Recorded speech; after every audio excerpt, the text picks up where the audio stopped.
Eu sou advogada e professora com formação sistêmica. Então, meu atendimento ele é todo voltado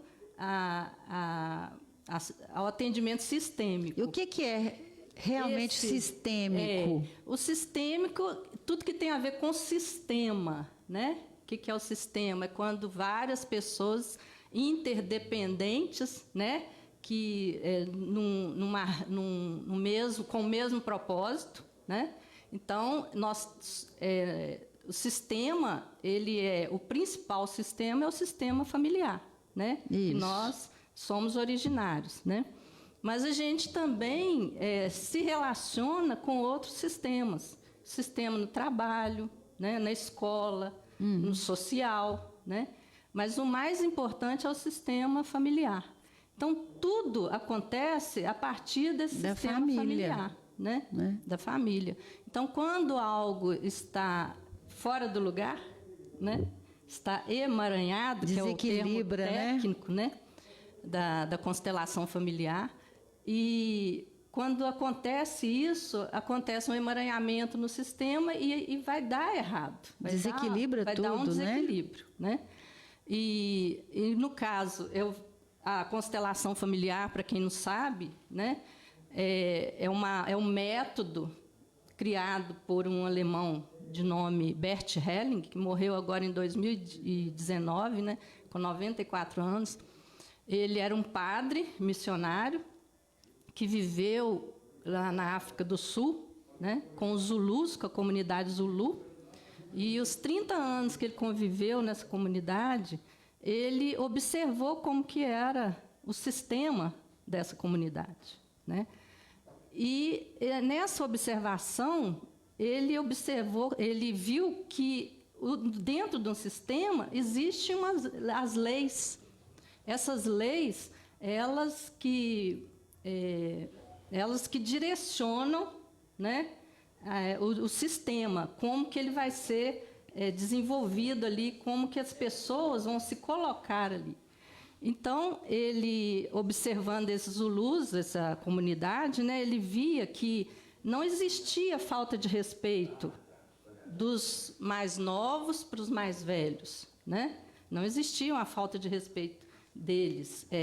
Os anciões, eles sempre foram respeitados, né? E o jovem, né? O jovem sempre se fazia a reverência a esses mais velhos. Então, e outra coisa, além dessa hierarquia, né, que existia, todos eles pertenciam ao sistema, ninguém era excluído. Todos eles tinham o direito de pertencer, né?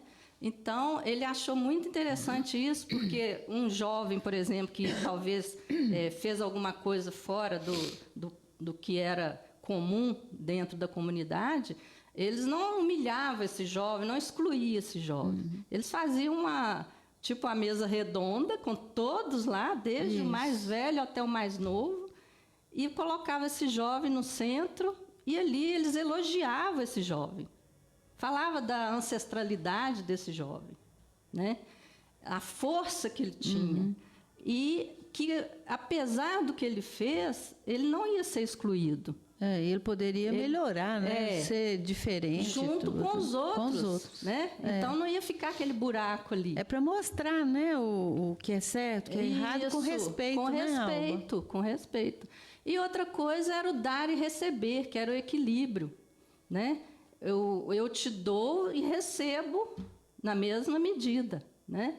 A única forma de não dar e receber na mesma medida é entre pais e filhos, né? Os pais, eles são maiores, eles dão a vida, né? Os filhos são menores.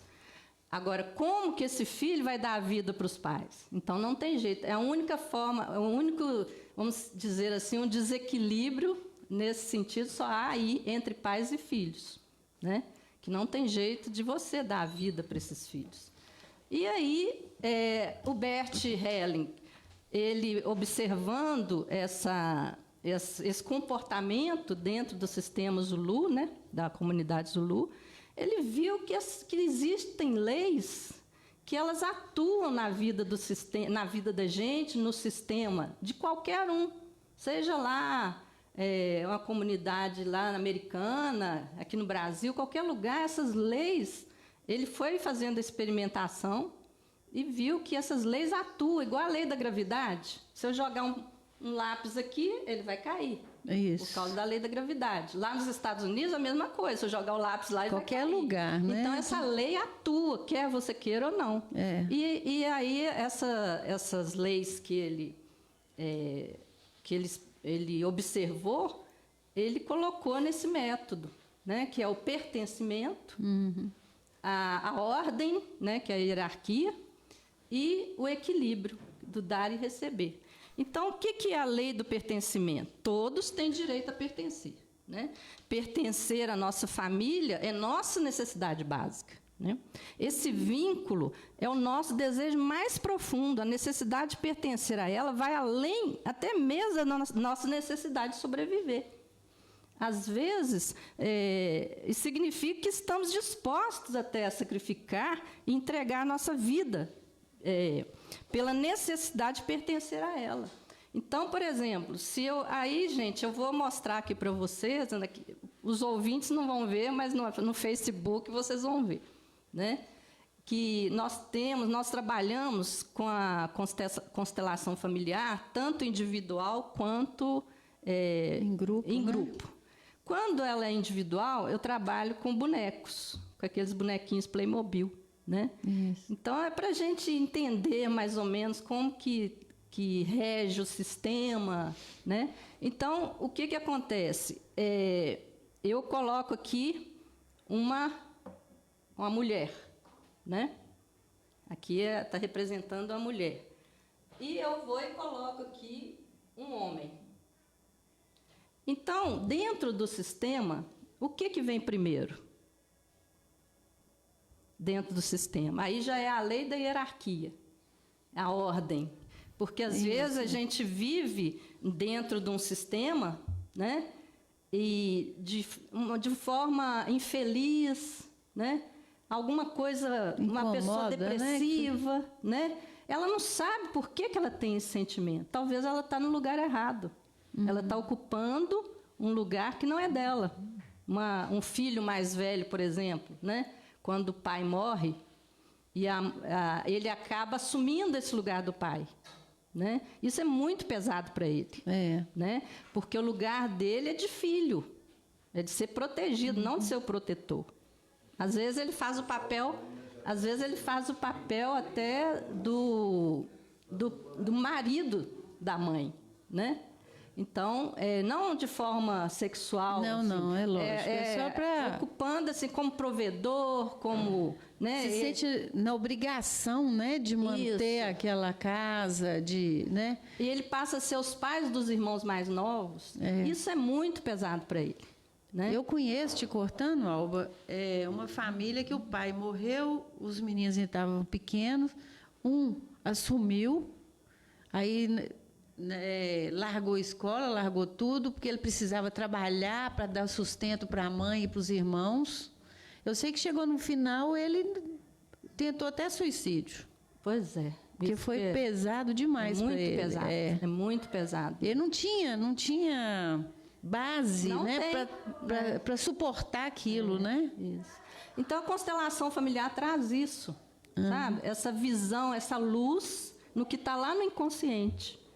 Né? Nesses arranjos que estão lá no inconsciente.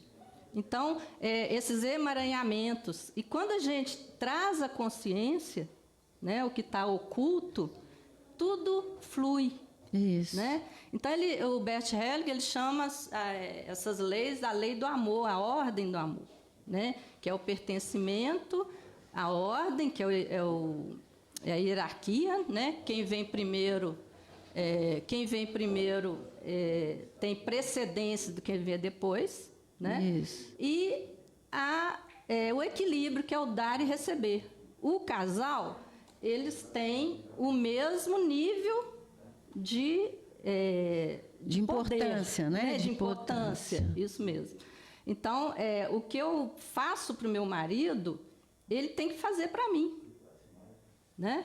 Então, por exemplo, se eu sou uma mulher que trabalho fora, que trago o sustento da casa, cuido dos filhos e faço o serviço da casa, então eu estou dando demais. Eu estou dando demais. Esse homem, ele não vai dar conta de dar a mesma coisa para mim, né? E o que acontece? Muitas vezes eles saem, eles vão embora, ou eles traem, né? Porque eles não dão conta de devolver na mesma moeda, né? Isso. Então, às vezes, por exemplo, se ele faz alguma coisa ruim para mim, eu também tenho que fazer algo ruim para ele. Menos, né? Tem essa eu vou, se é direitos algo iguais, ruim, né? negativo, eu faço menos. Se é algo positivo, eu faço mais. Mas vai manter aquele equilíbrio. Por merecimento, né? E vai manter aquele equilíbrio. Então, dentro de um sistema, o que vem primeiro? Vem o casal, né? O relacionamento, né? O relacionamento. Então, muitas vezes, então a hierarquia é isso. Quem vem primeiro tem precedência, quem vem depois. Num sistema familiar, quem vem primeiro é o casal. Depois, esse casal, eles se transformam em pais, né? Pai e mãe, porque nasceu um filho, né?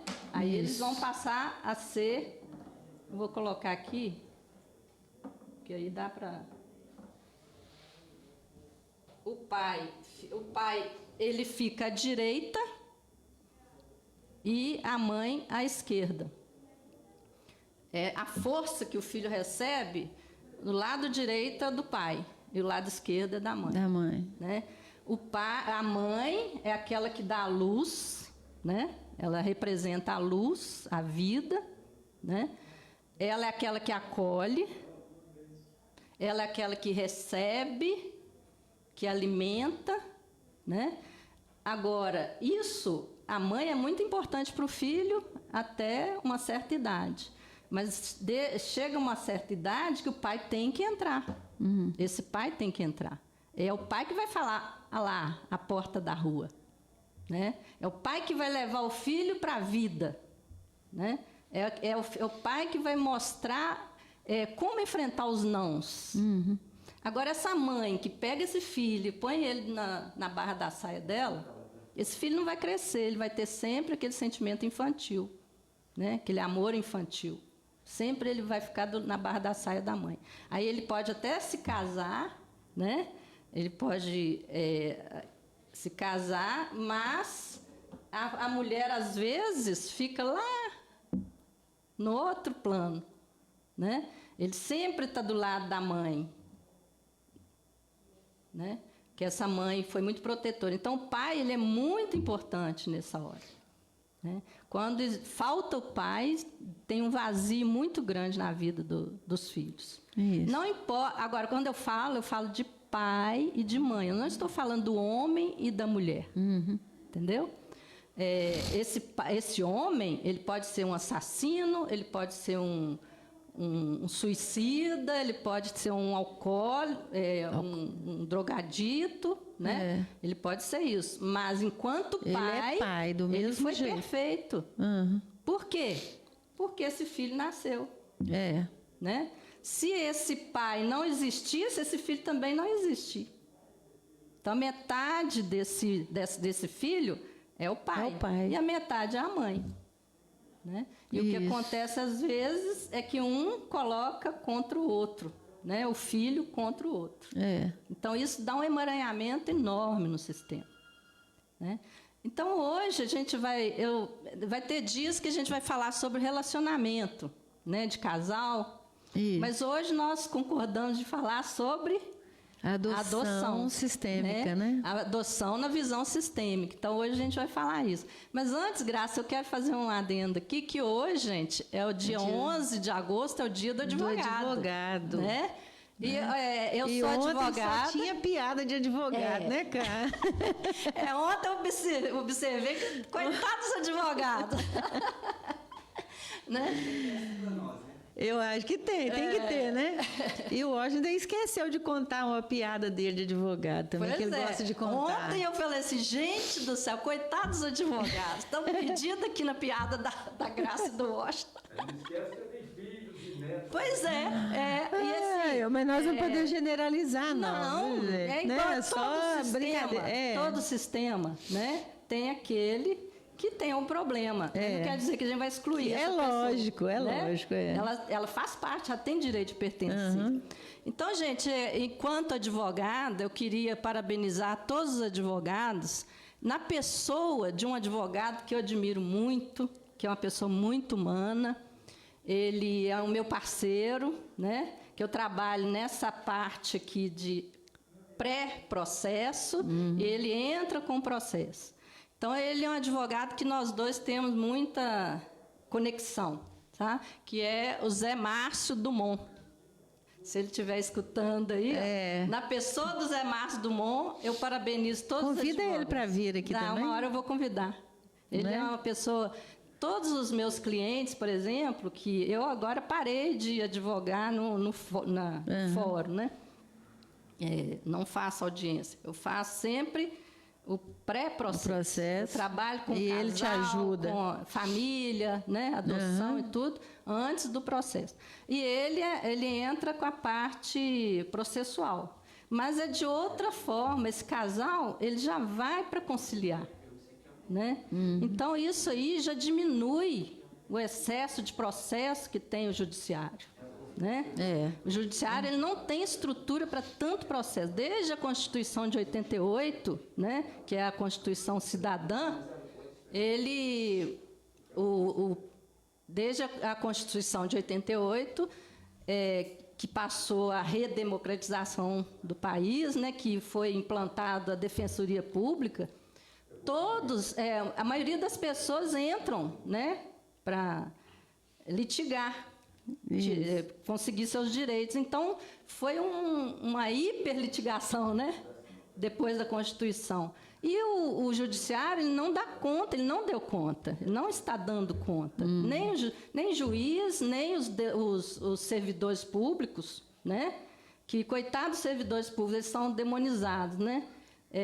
Eles falam, servidor público não faz nada, sem educação, atende mal. Mas a gente, depois que a gente descobre essa constelação familiar, a gente tem uma outra visão, porque ela não julga, sabe? A constelação familiar, dentro da constelação familiar, não há julgamento, não há o certo ou errado. E aí, o que acontece? Esses servidores, eles também têm os problemas deles, né? Eles têm toda aquela demanda, aquela pressão sobre eles também, né? Então, isso aí é algo que a gente tem que ter uma visão diferente, não pode? E aí o judiciário, como está muito sobrecarregado, essa forma de conciliação, de mediação, né? Na parte criminal, por exemplo, tem a justiça restaurativa, né? Que hoje trabalha com o problema, né? Que originou aquele litígio. Né? O que o juiz faz? Ele pega as provas e, baseado nas provas, é que ele vai dar a sentença. Ele não sabe nada da vida dessas pessoas, né? Não sabe o que aconteceu lá na vida deles, se eles são algum sobrevivente de sofrimento, né? O juiz não sabe nada disso, como diz o direito romano, né? Se não está nos autos, não está na vida, né? Então o juiz ele só julga a partir das provas formais. Isso ajuda muito, né? Pois é, e se todos os juízes também fizessem... ela trabalha antes disso. Então, estou falando, se todos fizessem a constelação familiar também, para ter outra visão. Né? Agora, tem muitos que já são mais voltados para a realidade, né, Alba? Também, não só pelas... do que houve lá, pela lei, o que acha, o que não acha, né? Tem uns que já são bem conscienciosos. Não, agora já tem vários juízes, inclusive, um juiz baiano que implantou a constelação familiar no judiciário, Sam Storch, sabe? Ele é um precursor aí da constelação familiar. E hoje, na Bahia, na cidade dele lá, 100% dos casos são resolvidos. Então, Né? Não tem... poderia ser obrigatório, né? Todos fazerem. Assim, até a ter uma palavra noção. obrigatório, né? Mas, assim, tanto que as partes, se elas quiserem participar, que elas participam. Às vezes ela não quer. Mas, às vezes, um só que participar, ele reverbera todo o sistema dele. Sabe? É muito interessante. Então, gente, antes de voltar, né, que na ideia aí da adoção, que nós resolvemos pegar esse tema, né, que a Graça e eu estávamos conversando no outro Programa, né? Semana E a passada. gente achou interessante falar sobre a adoção na visão sistêmica, né? Então, a gente vê, né, como olhar para a adoção. Né? Eu fiz várias adoções já enquanto advogada, né? Mas hoje eu faria diferente, sabe? Hoje eu não forçaria, às vezes eu acabava forçando, né? O meu cliente, por exemplo, que tinha interesse de adotar, eu fazia tudo para ele conseguir adoção, né? E a gente não pode olhar por aí, né? E isso vai acontecer um emaranhamento, né? Que a gente poderia não passar se as partes conhecessem, né, um pouquinho dessas bases, desse trabalho sistêmico, né, desse pensamento sistêmico. Então, como é o olhar para a adoção do ponto de vista sistêmico? Quando a criança vem para um sistema familiar, que não é o dela, de origem, que ela é adotada, o que é importante para este casal adotante se perguntar? Né? Por que é que eu estou adotando essa criança? Então, gente, quando um casal tem interesse de adotar uma criança, ele tem que pensar na criança. Ele tem que fazer essa pergunta para ele mesmo, né? Por que eu estou adotando essa criança? Por que motivo que eu adoto? O que me leva? O que me traz a buscar uma criança de fora, de um outro sistema, para colocar no meu? Né? Então, aí, o Bert Helling, né, que é o criador do método, como a gente utiliza hoje, né, inclusive hoje eu vou mostrar aqui nos bonequinhos, né, ele diz que é importante a gente fazer uma adoção consciente, né, diferente de uma adoção leviana. Ele usa esse termo. Adoção consciente e adoção bem forte, leviana. né? E qual seria essa diferença? A diferença é que quando essa criança é trazida... Então, vamos colocar aqui os pais adotivos. Não, aqui os pais biológicos. E aqui os pais adotivos. Aí os pais adotivos tiveram a intenção de adotar uma criança, né? E aí, o que eles fazem? Essa criança, ela vem de um outro sistema, né? Ela vem do sistema da família biológica, né? Quando o casal adota uma criança, ele tem que trazer essa criança junto com o sistema dela. Né? Eles não vão poder pegar essa criança e colocar no sistema deles, tipo fórceps, né? Igual aquele parto forçado. Ela tem que ser vista com todo o sistema biológico anterior, dela. Né? Sistema da família biológica. E quando não conhece os pais biológicos? Mesmo assim, ela nasceu, ela existe, então tem que ter um pai e uma mãe biológica. Isso. Né? Então, quando essa família, esses pais adotivos, pegam essa criança, né? Se eles, por exemplo, se essa mãe, a mãe não pode ter filho, né? Então, ela não consegue ter filho, ela é estéril, né? Ou até o casal. Aí eles falam, vamos trazer uma criança, né? Para cobrir essa necessidade nossa, né? Então, isso aí é uma adoção leviana, né? Então, presta seu celular aí, deixa eu colocar ele aqui. Essa criança, quando ela é adotada de forma leviana, ela passa a ser maior que os pais. Então, se ela passa a ser maior, ela tem toda uma carga de responsabilidade para cobrir os vazios que esse casal adotante quis com essa criança. Então, ela passa a ser a maior, né? E ela não... E isso é uma carga pesada para essa criança. Ela não dá conta. Muito cobrada, né? Não vai dar conta, é muita pressão. Ela sempre vai viver em função de cobrir os vazios desse casal, né? Então, essa criança, aí o que acontece? Quando ela chega na puberdade, o que ela faz? Ela revolta contra esses pais adotivos, né? Ela não, ela vai sentindo muito angustiada, né? Porque ela não tem o apoio desses pais adotivos que vão vê-la enquanto pertencente ao sistema biológico dela, sistema familiar biológico, né?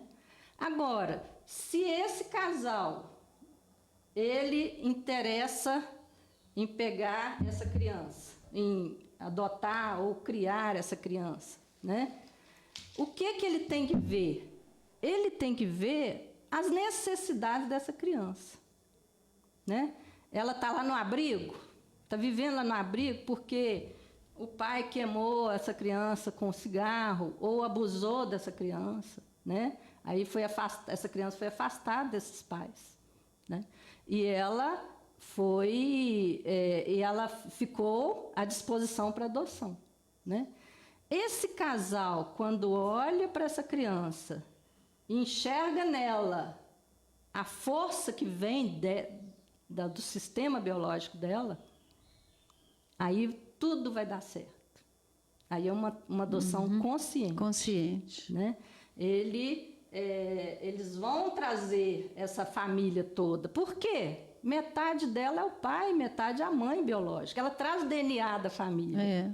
Né? Esse DNA, o Bert Helling fala muito sobre esse DNA, ele é um DNA da alma familiar, que vem toda a genética, epigenética. Puxa mesmo, né? Não tem jeito. Da família. Então, ela não vai fugir disso. Ela é aquilo. Né? Então, ela vai. Essa criança...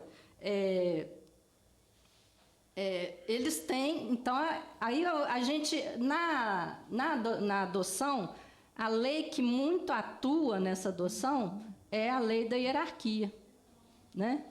Também. Todas as leis, sempre o pertencimento, a hierarquia e o equilíbrio vão atuar na vida da gente em qualquer situação.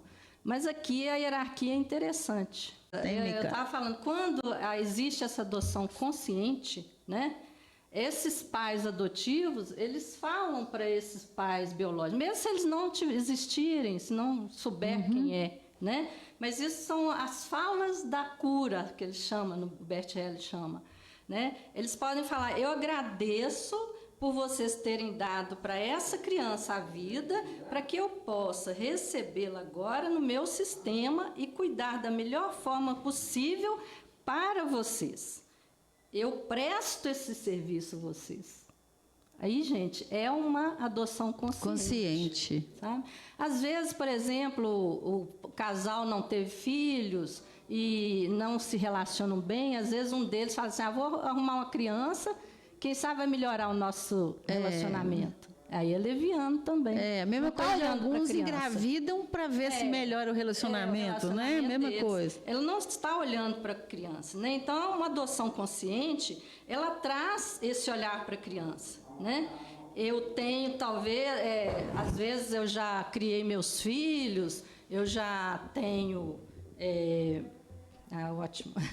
Eu já criei meus filhos, eu tenho um lugar espaçoso na minha casa, eu tenho tempo, né? Não trabalho mais o dia inteiro. Aí eu quero adotar uma criança. Eu tenho um amigo também, Pois assim, é. os filhos dele já estão adultos e ele já adotou 2. E aí, o que ele vai fazer? Ele vai adotar uma criança que precisa, né? Que precisa de um Acolhimento ali, né? Um cuidado. né? Porque ele é o cuidador dessa criança, né? Na verdade, adoção é uma coisa até pesada. Sabe, antigamente existia o filho de Eu criação. acho que a responsabilidade é maior, né, Existia o filho Alba? de criação antigamente. É. Né? E aí esse filho de criação, às vezes, vivia na casa da pessoa, do casal, tudo, convivia com a família, mas não era filho adotado.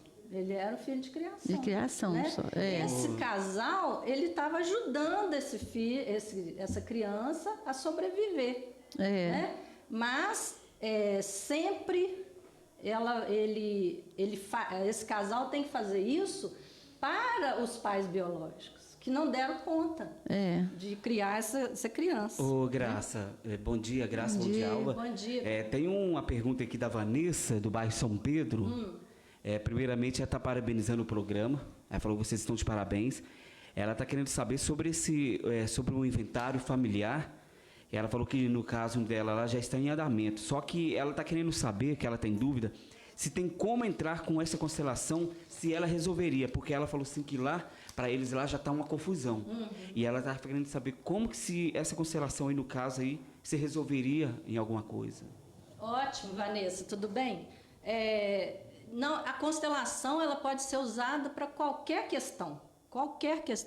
E não precisa ser antes do processo, porque eu falo que eu trabalho antes do processo, mas pode ser durante o processo. Se existe um emaranhamento, né, que não há uma solução, essa constelação pode ajudar essa família a desvencilhar aí esses problemas. Isso sim, pode sim, o inventário é muito... tanto que a constelação é muito usada na família, sucessões, né? E na infância e juventude, mas em todo lugar, isso aí não tem problema, pode sim, tá? Gente, eu faço esse atendimento, depois eu vou deixar aí o meu seu contato, né? Tá? Eu acho que um dia eu vou falar sobre inventário, né, Graça? Vai ser interessante. Verdade. Né? Então, gente, quando essa criança se sente... Aí o que acontece? Esse casal, se ele valida esses pais biológicos, né? Se eles recebem esses pais biológicos, valorizam, criança, né, o pai biológico. Essa criança é validada, né? Então tudo vai correr bem, né? Porque eu olho essa criança e digo, e quando eu olho para essa criança e digo para ela, isso acontece demais, né, Graça? Coitada dessa criança. Tem isso mesmo. Tanto, né? O pai dela é um abusador, né? Judiou muito dela.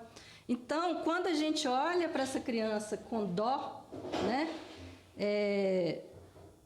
Que eu quero salvar essa criança desses pais terríveis, o que eu digo nessa hora, né? É como se eu tirasse a embalagem por cima e falasse... É como se eu dissesse para essa criança, olha, metade de você, né, é seu pai, não presta. Metade de você que é sua mãe, não presta também. Né?